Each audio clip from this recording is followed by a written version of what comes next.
अध्यात्माचा स्पर्श करू अनादिकालापासून एक काळ अनादिकालापासून एक जन्म नाही बहु जन्म झाला ज्याला अनादि म्हटलं आहे. अनादिचं चिंतन करत असताना एक परमात्मा अनादि सांगितला महाराज. परमात्मा हा अनादि अनंत आहे. वेदांत शास्त्र चिंतन करताय. संसार अनादि आहे अर्थात माया अनादि आहे परंतु शांत आहे. आलं का लक्षामध्ये माझं बोलणं कळालं. अनादि अनंत परमात्मा आहे आणि अनादि शांत माया आहे. माया नाम जगत. अनादि मालेच्या ठाई या चिंताला हे संस्कार चिटकलेले आहेत. तुम्ही जर वृत्ती प्रभाकर चिंतन केलं असेल तर तुमच्या लक्षात साखळीच आहे. जन्माला कारण दुःख आहे. दुःखाला कारण अज्ञान. अज्ञानाला कारण प्रपंच नाम संसार. असं उलट चक्र आहे. ज्याला राग गाडग पुढे बसलेला आहे किंवा भगवान गीतेमध्ये सांगतात अर्जुना ऊर्ध्व मूल मद शाखम मश्वथं प्राहुरव्यं छंदांसी यस्य पर्णानि यस्तं वेद स वेदवित्. हे उलट आहे. वृक्षाचं रूपात केलं माझ्या भगवंतांनी 15व्या अध्यायामध्ये. ज्याला पुरुषोत्तम योग नाम आता पंचदशोध्याय म्हटलेला आहे 15वा अध्याय गीतेचा. आणि या उलट्या प्रपंचामध्ये अनेक ताप आहेत. अनेक जसं अनेक दुःख अनेक ताप आध्यात्मिक आदि भौतिक आदि दैविक. परंतु हे ताप शमन होण्याचे दोनच ठिकाण आहेत. एक भगवंत कथा भगवंत सानिध्य भगवंत दर्शन. बरं का ज्याचं दर्शन झाल्याच्या नंतर हे ताप नाहीसे होतात. आरंभी बोललो आध्यात्मिक आदि भौतिक. तापत्र विनाशाय श्रीकृष्णाय वयं नमः. भगवंत दर्शनाने हे 3 ताप नाहीसे होतात. आणि दुसरी महत्वाची गोष्ट ज्यांच्या जीवनामध्ये संत दर्शन झालं त्यांच्या जीवनातले ही ताप त्रिविध तापाची झाली बोलवण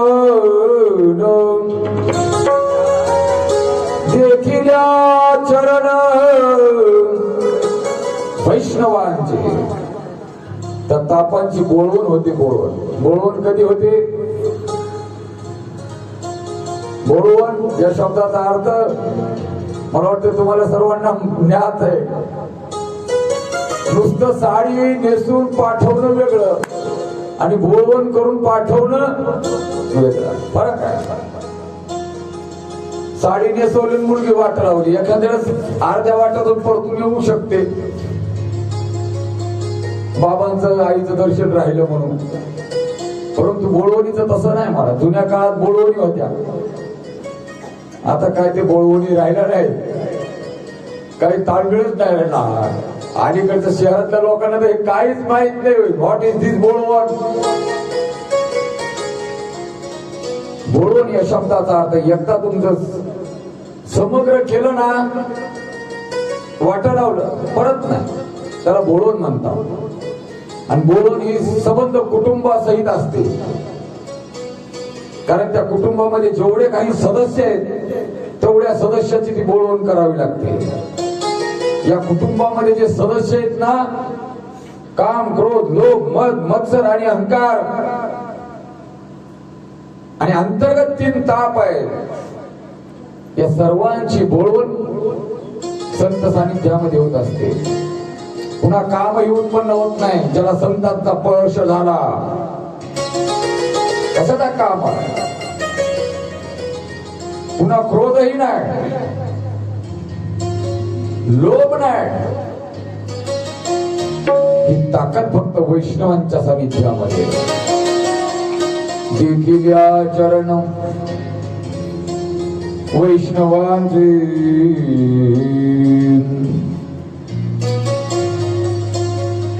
सामर्थ्य. एक तर संत कथा, नसेल तर भगवंत कथा. या 2च कथा जीवनामध्ये श्रवण कराव्यात. मी या मतात आहे. बाकी तुमच्या आमच्या सगळ्या व्यथा आहेत. भगवंताची कथा संबंध जीवाच्या व्यथा नष्ट करणारी ही कथा आहे. तुमचं आमचं काय आहे? काय सांगावं जगाला? सांगण्यासारखं आहे तरी काय जीवाकडे? काहीच नाही. जीवाची अवस्था भयान आहे. महाराज भयान. माझा विस्तार नको व्हायला.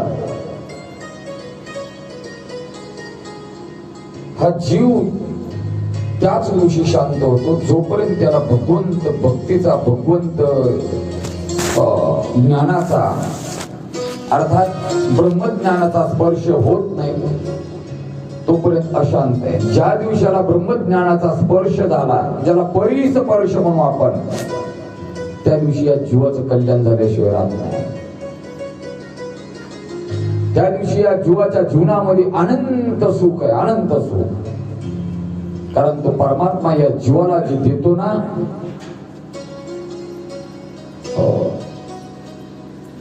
सुखाशिवाय दुसरं काही देतच नाही. मला अजून बोलता येईल आपल्याला. कारण जे ज्याच्या पाशी असतं तेच देऊ, तो तेच देतो. ज्याच्याकडे जे आहे तो व्यक्ती तोच देऊ शकतो. उदाहरणार्थ एखादा श्रीमंत व्यक्ती ज्याच्याकडं मुबलक प्रमाणामध्ये धनधान्य आहे, दाता आहे, त्याच्याकडे गेल्याच्या नंतर नाम सप्ताहासाठी 4 गोण्या द्या म्हटलं तर तो सरळ देऊ शकतो, आहे म्हणून. बरोबर आहे. आता त्याच्याकडे काहीच नाही ना, आपण गेलो 4 गोण्या द्या, उद्या परवा सांगताय आमच्या सप्ताहाची. अरे त्याच्याकडेच नाही ते तुम्हाला आम्हाला काय देणार? म्हणून असा सर्वसाधारण नियम आहे, ज्याच्याकडे जे आहे. भगवंताकडे सुख आहे. सुख काय आहे? सुख. आणि भगवान आपल्या भक्तांना ते सुख देतात. किती सुख आहे? किंबहुना श्रुती माता चिंतन करते, महाराज ही वै भूमा तत्सुखम नाल्पी सुखम मासी. भूमा नाम परमात्मा. युवये भूमात सुखम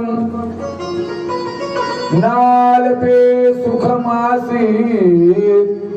त्याच्याकडे अल्प सुख नाही, साध्या भाषेत सर्व सुखाचे आकार. असा परमात्मा सुखरूप आहे, सुखरूप आनंद स्वरूप परमात्मा. त्याच्याकडे जे जे गेले ते तृप्त झाले.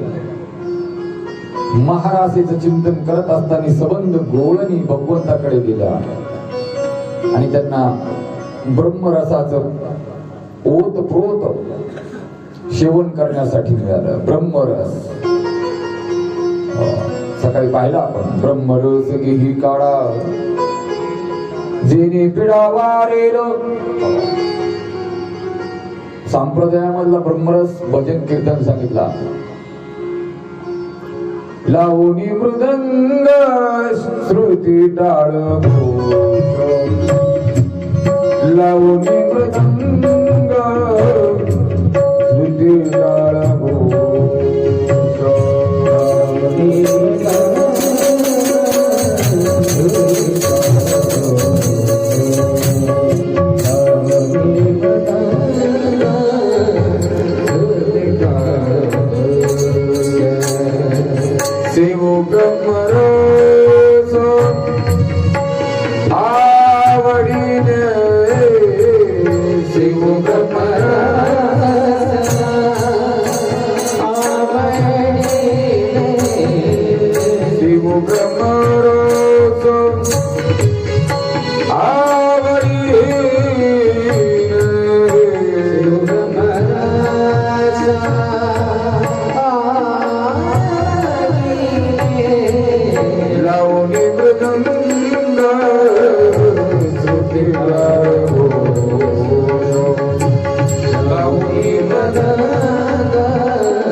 भक्तीचा रस, भक्तीचा.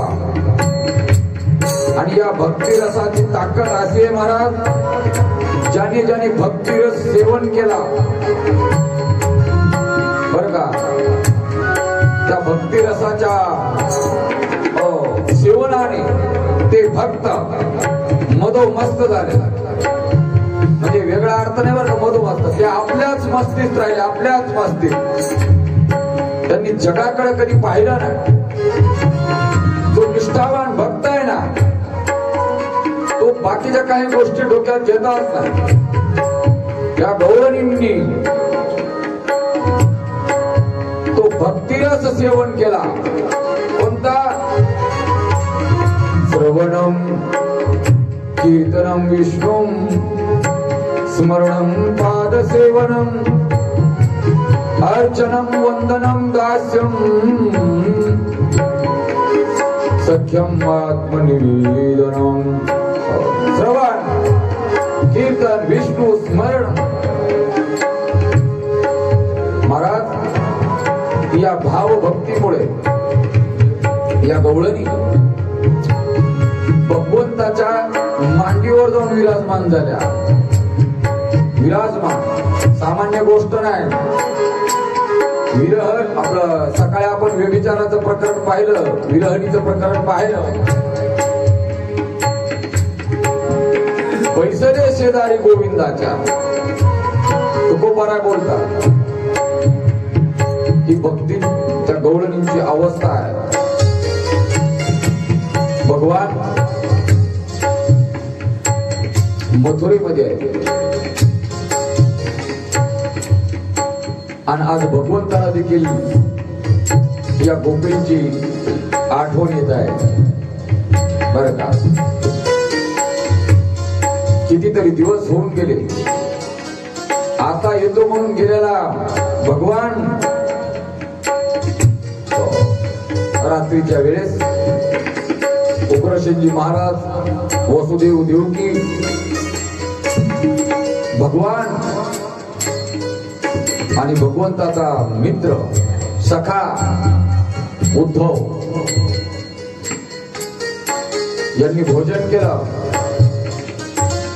आणि जेव्हा शयनगृहामध्ये आराम करण्यासाठी विश्राम करण्यासाठी जातात, तेव्हा भगवान उद्धवापाशी रडत आहेत. उद्धवानं विचारलं, देवा अरे तुझ्या डोळ्यामध्ये पाणी, काय कारण? तू जगात नियत आहेस आणि तुझ्या डोळ्यामध्ये जर पाणी यायचं म्हटलं तर बाकीच्यांचं काय? भगवान उद्धवाला बोलू लागले, उद्धवा मला खूप आठवण येते. उद्धवा मला खूप आठवण येते. कोणाची? त्या गोकुळवासियांनी. उद्धव हसला, गाला झाला, काय देव आहे? कोणाची आठवण? आई बाबाची. उद्धवा त्या गवळणींची मला खूप आठवण येते, गोपींची खूप आठवण येते. माझे काम करशील? उद्धव म्हटलं, सांग ना, आता तू तर माझा सखा आहे, मित्र आहे, माझा निरोप त्यांना पाठव, घेऊन जा. उद्धव म्हटला, काय देवा, अरे मी बृहस्पती शिष्य, 4 वेद, 6 शास्त्र, 18 पुराण, 18 उपपुराण, 18 उपपुराण, ब्रह्म काय, न्याय काय, व्याकरण काय, छंद काय, ज्योतिष काय, सगळा उलटा पालटा घातल्याला आणि त्यांचं सांत्वन करायला तू मला पाठवलास. कोणाला? बृहस्पती शिष्य, महाज्ञानी उद्धव. भगवान म्हणते, उद्धव अरे तू माझा मित्र आहेस, माझं एवढं तू काम केलंच पाहिजे. शेवटी ठीक आहे बोलले उद्धव, जेव्हा मी जातो, परंतु एक ध्यानात घ्या, जसा गेलो तसा परत येईल. आणि आज उद्धवजी महाराज सुंदर रस सजवून मथुरेवरनं गोकुळाला आलेले. जेव्हापासून भगवान श्रीकृष्ण गोकुळ सोडून गेलेले आहेत, तेव्हापासून या गवळणी आहे त्याच अवस्थेमध्ये, विरहामध्ये. उद्धवजी येतात महाराज. एक जणाला विचारलं, ही नंद महाराजांचा महात्मा सांगून दिला. यशोदा मातेचं दर्शन वगैरे वगैरे. आणि भगवंताने सांगितलं होतं, उद्धवा माझी खास जिवलग असणारी सखी बर का, राधेची भेट घेऊन ये. राधेची. उद्धवजी महाराज काही गोपींना विचारतात, इथे राधा राहते ना? हो. ती नेमकी कुठं आहे? त्यांनी सांगितलं, हो हे कुंजवन, हो मधुवन, हो वृंदावन, रमण रेती, सबंध वनामध्ये राधेचा निवास आहे. उद्धव म्हटलं, नेमकं आता जायचं कुठं हे तर सांगा ना. त्यांनी सांगितलं, ही जी धारा दिसते ना, कोणती धारा? ही पाण्याची वाहणारी धारा. या धारेच्या काठानं तुम्ही जा, बरोबर तुम्ही त्या राधेपाशी जा. उद्धव म्हटलं, कस काय? हो तुम्ही जा. महाराज उद्धवजी निघाले. राधाजी भगवंत विरहामध्ये हजारो गोपी राधेच्या आजूबाजूला बसलेले आहेत. भगवंत चिंतन चालू आहे. श्रीकृष्ण गोविंद हरी मुरारी, हे नाथ नारायण वासुदेव श्री कृष्ण गोविंद हरि मुरारी नाथ नारायण वासुदेव. उद्धवजी आले. उद्धवाने ते परिसर पाहिला. अरे बापरे, आपण ज्यांना अनपढ, गवार, अशिक्षित, अज्ञानी म्हणून समजतो, परिसर पाहिल्याशिवाय कळत नाही.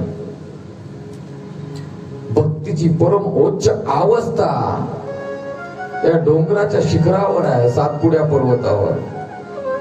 मी पुन्हा पुन्हा का बोलतो? तुमच्या आमच्या अंतकरणामध्ये सप्त ग्रंथी आहेत, सप्त ग्रंथी, आणि त्या ग्रंथीच्या वर परमात्मा आहे. तसं हा डोंगर, त्याचं नाव सातपुडा पर्वत आहे, आणि या सातपुडा पर्वताच्या शिखरावर असणार हे आपलं गाव, अर्थात गोलाई. भक्तीची परमोच्च अवस्था, भगवंताचा निवास आहे. उद्धवजीनं पाहिलं, देहभान विसरून गेलेल्या त्या गवळणी आहेत. देहीच विदेही भोगोदशा. खूप बरं गोड बोलतात दादा. अनिक दुसरी मज नाही आता, अनिक दुसरी मज नाही आता, अनिक दुसरी मज नाही आता, अनिक दुसरी मज नाही आता, अनिक दुसरी मज नाही आता, अनिक दुसरी मज नाही आता, अनिक दुसरी मज नाही आता, अनिक दुसरी मज नाही आता.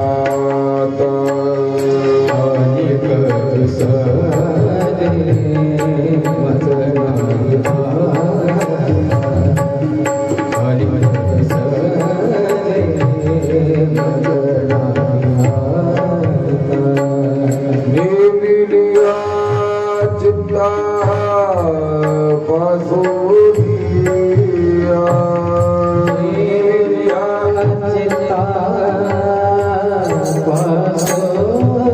पासोनिया, नेमिलिया चित्ता पासोनिया, नेमिलिया चित्ता पासोनिया. पांडुरंग ध्याने, पांडुरंग पांडुरंग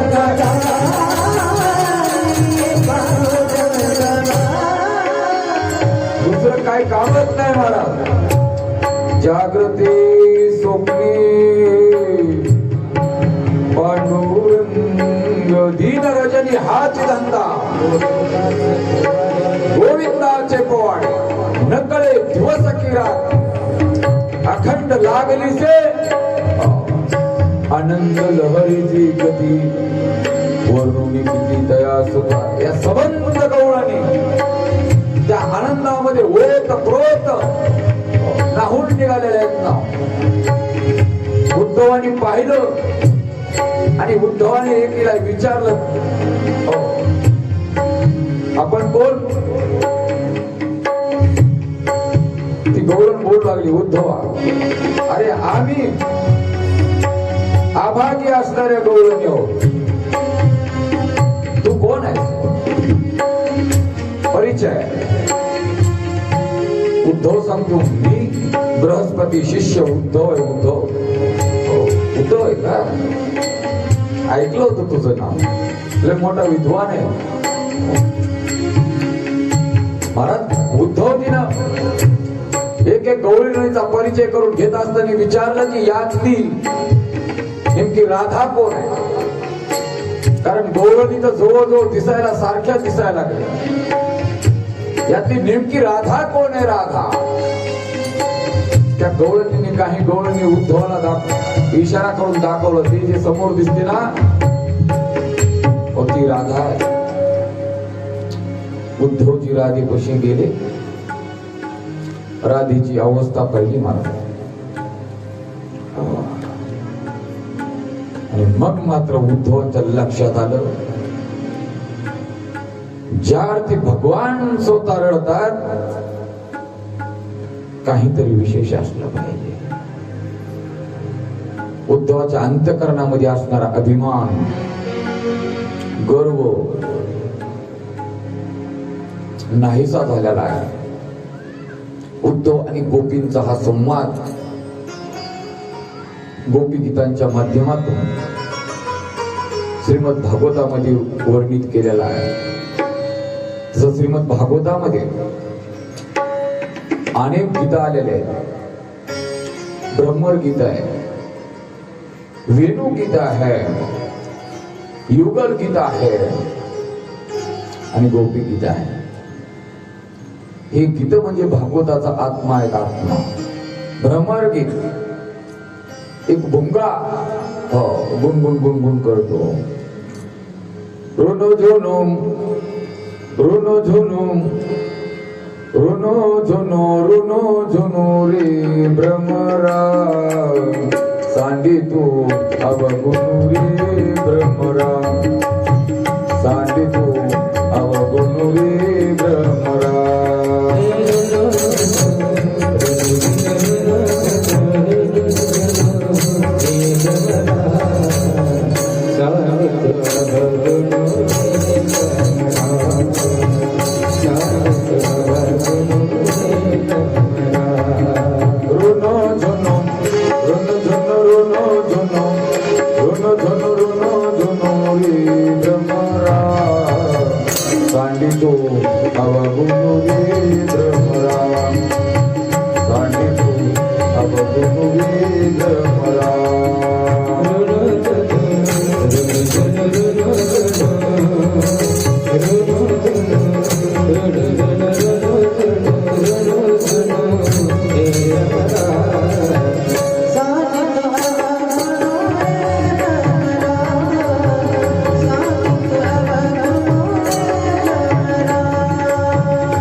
महाराज विशेष माहिती तुला सांगतो. दोन प्राणी, दोन वर्ग तसे बरेच आहेत, परंतु आपल्या इथं दोन. एक ब्राह्मण, ब्राह्मण कधी अवगुण श्रवण करत नाही. आलं का लक्षामध्ये? ज्या ज्या ठिकाणी हा ब्रह्मर भ्रांती करून जातो, विशेषतः कमलाचा मकरंद सेवन करण्यासाठी जेव्हा जातो, तो कमळाच्या पाकळ्या कधी सेवन करत, पान कधी सेवन करत, कमळाच्या आत असणारा जो मकरंद आहे, हो त्या मकरंदाचा तो सेवन करत असतो, बाकीच्या गोष्टी सेवन करत नाही. अजून एक सांगतो, राजहंस फक्त सार सेवन करतो बर का. तुम्ही जर दुधामध्ये पाणी टाकलं, कशामध्ये? दुधामध्ये. मला वाटतं सवय दिसायली काय की दुधात पाणी टाकायचं, आणि त्याच्या पुढे जर एखाद्या टोपलीमध्ये ठेवलं तर तो राजहंस पाणी कधीही सेवन करत नाही. जेवढं दूध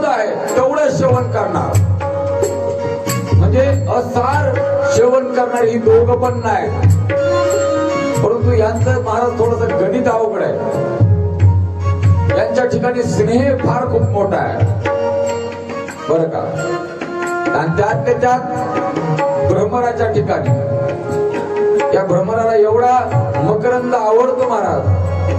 आणि जेव्हा हा भुंगा त्या कमल तलावावर बसून आत प्रवेश करतो, दोन प्रकारच्या कमळाचं चिंतन केलेलं आहे. एक सूर्य विकासिनी कमळ आणि दुसरं चंद्र विकासिनी कमळ. हा त्या भुंग्यात प्रवेश करतो. मकरंद सेवन करत असताना एवढा रममान होतो. आणि जसा जसा दिवस मावळतीला गेल्याच्या नंतर ते सूर्य विकासिनी गोल कमळ आपल्या पाकळ्या बंद करतो. हा अडकला जातो आतमध्ये. जो भुंगा, जो भ्रमर तुमच्या सागवानी लाकडाला देखील छिद्र पाडतो, कितीही कठीण असू द्या लाकड, त्याला छिद्र पाडून आरपार निघून जातो. तो भुंगा एवढ्या नाजूक कमळाच्या फुलामध्ये अडकतो. याचं कारण आहे असणारा स्नेह, नाम, प्रेम, आसक्ती.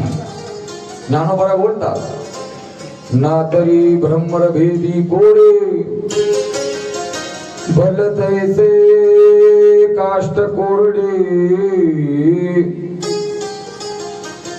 परी कळिके माझी सापडी कोवळी. परंतु या कवळ्या फुलामध्ये सापडल्याच्या नंतर माऊली बोलतात, तो काय करील ते तर उत्तीर्ण होईल प्राणी, परी ते कमळदळ चिरून तैसे कठीण कोवळेपणे स्नेह देता. पहिल्याच अध्यायामध्ये गोड ओळ आहे. माऊली बोलतात, हे आदि पुरुषाची माया म्हणून भुलवला ऐकराया. अर्जुन गुंतला ना, मी का बोललो. हे ब्रह्मर गीत आहे, वेणू गीत आहे, असे कितीतरी गीताचे युगल गीत आहे. आणि गोपी गीत राधापूर लागले. उद्धवा आमचं कोणतं कर्म असेल रे उद्धवा, आमचं असं कोणतं कर्म असेल की भगवंतामध्ये आमच्यामध्ये एवढा अंतर पडला, एवढा दुरावा निर्माण झाला. हो, सुरदासजी महाराज बोलतात, उद्धव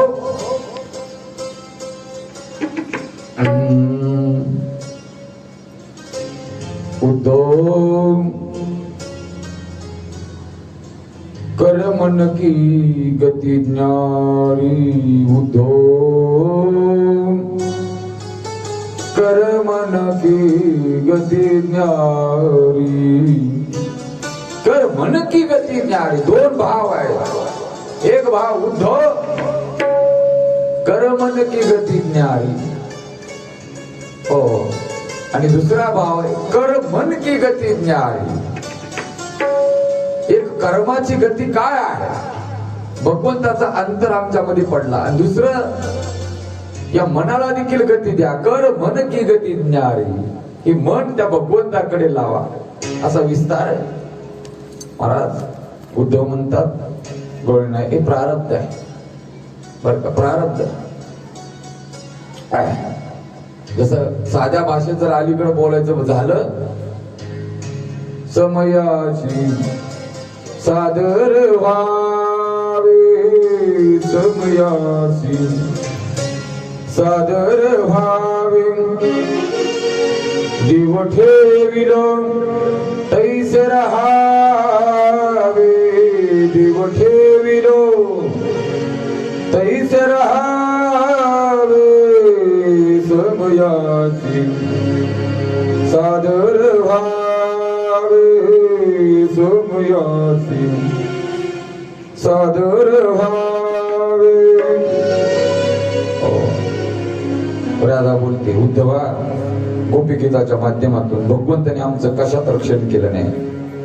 तू सांगतोस कर्म वगैरे वगैरे हे आम्हाला कळतं रे उद्धवा. प्रारब्ध काय, संचित काय, क्रियमान काय, तुला वाटतं का आम्हाला कळत नाही? अरे आम्ही एवढे अनपढ नाही. जरी डोंगरामध्ये, यमुनेच्या काठावर, झाडा वनामध्ये जरी आम्ही राहणारे असलो, कळत नाही आम्हाला हरिपाठ काय आहे, ज्ञानेश्वरी काय आहे, भागवत काय आहे. गैरसमज दूर करून टाका. मला ज्या ज्या मावल्या भेटल्या वाटेमध्ये, त्या प्रत्येक काही ना काही बोलतात. महाराज मनाला आनंद वाटतो. वाटतंय तुम्हाला ह्या अशिक्षित आहेत का काय? नाही महाराज, यांच्या एवढ्या ज्ञानी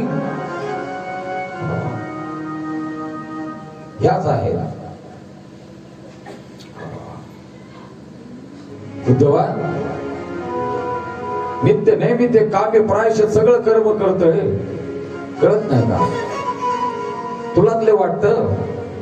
महाराज उद्धव आईस थंडगार आईस्क्रीमच झाला, त्याचे हातपायच गळून गेले. उद्धव म्हटलं आपलं तत्वज्ञान कुठं मांडावं? अरे तत्वज्ञानाच्या पलीकडं यांची अवस्था ज्ञानोत्तर प्रेम लक्षणात्मक भक्तीचं मूर्तिमंत स्वरूप म्हणजे ह्या गवळणी आहेत. यांना आपण काय समजणार, काय समजून काढणार? उद्धव नतमस्तक झाला. जयति तेदिकं जन्मना व्रजो श्रयत इंदिरा श्वश्वदत्र हि. गोपी गीताचं चिंतन आहे. विषजला पेयात व्याल राक्षसा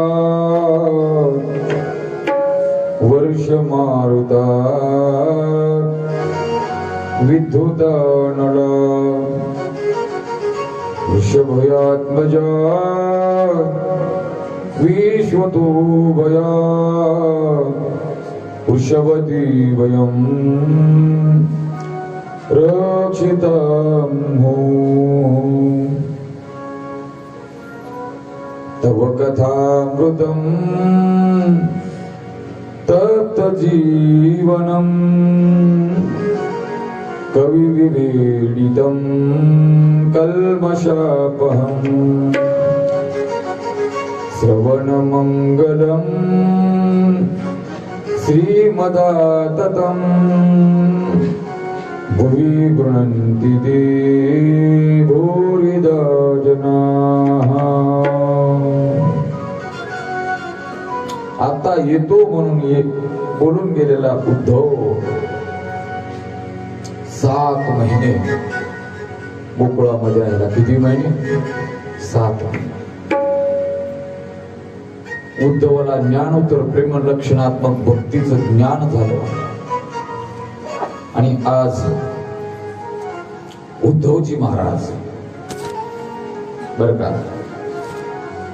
या सबंध गोपवासियांचा निरोप घेऊन, यशोदानंद गवळणींचा निरोप घेऊन उद्धवजी परत निघालेले आहे. भगवंत पुन्हा अनुवाद करू. एक पद आपण घेऊ बरं का. शिवदासजी महाराजांचं गोड पद आहे. जिस देश में जिस वेश में परिवेश में रहो, राधारमण राधारमण राधारमण कहो.